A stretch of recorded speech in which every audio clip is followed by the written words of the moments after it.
Assalamualaikum warahmatullahi wabarakatuh. Perkenalkan, nama saya Ijaz Waris Muhammad, NPM 210826014. Pada video ini saya akan menjelaskan mind map dari blok neurologi dengan pembahasan kejang demam. Baik, yang pertama definisinya sendiri, kejang demam adalah bangkitan kejang yang terjadi pada kenaikan suhu tubuh atau suhu rektal lebih dari 38 derajat Celcius yang disebabkan oleh suatu proses ekstrakranium yang berlangsung di anak umur 6 bulan sampai 5 tahun. Untuk etiologinya, pada kejang demam sederhana, yang pertama ada infeksi, baik itu infeksi seperti meningitis maupun ensefalitis. Kemudian ada sigilosis, kemudian keracunan seperti alkohol, teofilin, kokain, dan lain-lain seperti ensefalopati, hipertensi, tumor otak, perdarahan intrakranial, serta idiopatik. Untuk gangguan metabolik bisa disebabkan akibat hipoglikemia, hiponatremia, hipoksemia, hipokalsemia, gangguan elektrolit atau dehidrasi, defisiensi piridoksin, gagal ginjal, gagal hati, dan kelainan metabolik bawaan, serta penghentian obat anti epilepsi, trauma kepala. Untuk faktor risikonya, yang pertama ada faktor suhu, yang dimana anak dengan demam lebih dari 39 derajat Celcius mempunyai risiko untuk mengalami kejang 4-5 kali lebih besar dibandingkan dengan anak yang mengalami demam kurang dari 39 derajat Celcius. Dengan peningkatan suhu akan mengakibatkan peningkatan kebutuhan glukosa dan oksigen. Pada demam tinggi akan mengakibatkan hipoksia jaringan ke otak. Untuk faktor usia, kejang demam banyak mengenai anak usia 3 bulan sampai 5 tahun dan terbanyak umur 14 sampai 18 bulan. Usia tersebut berkaitan dengan fase perkembangan otak, yaitu development window.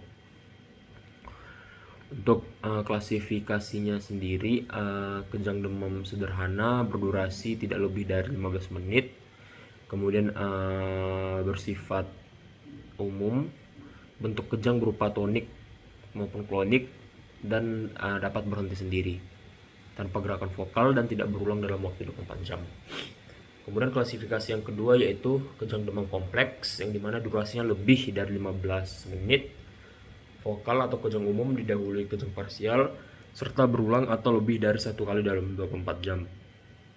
Untuk penunjangnya, yang pertama dapat dilakukan pemeriksaan lab, fungsi lumbal, elektroensefalografi, serta CT scan dan MRI. Untuk tata laksana sendiri ada di berupa algoritma pada tata laksana kejang demam ini. Yang pertama, sebelum di rumah sakit diberikan diazepam 0,5 sampai 0,75 mg per kilogram berat badan per rektal, maksimal pemberian 2 kali jarak 5 menit.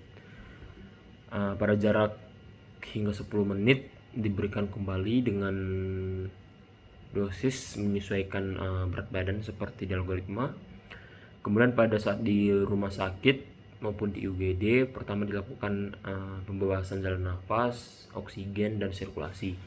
Kemudian dilanjutkan pemberian diazepam 0,3 sampai 0,5 mg per kilogram berat badan intravena atau midazolam 0,2 mg per kilogram berat badan intravena bolus, ataupun lorazepam 0,05 sampai 0,1 mg per kilogram intravena juga. Kemudian pada 10 sampai 20 menit dilakukan monitor pada tanda vital, EKG, gula darah, elektrolit serum, Na, kalsium, kemudian analisa gas darah, pemeriksaan puls oximetri, serta koreksi kelainan. Kemudian pada saat di pediatric intensive care unit atau pada UGD dilanjutkan pemberian phenytoin. Kemudian pada 20-30 menit dilakukan pemeriksaan kadar obat darah, ataupun dapat ditambahkan selanjutnya phenobarbital 20 mg. Dan jika kejang sudah berhenti diberikan tambahan 5-10 mg per kilogram.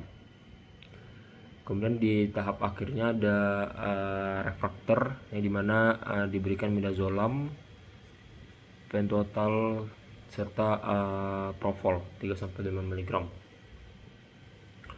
Untuk prognosisnya sendiri, prognosis kejang demam umumnya baik, angka kematian hanya 0,64 sampai 0,75%.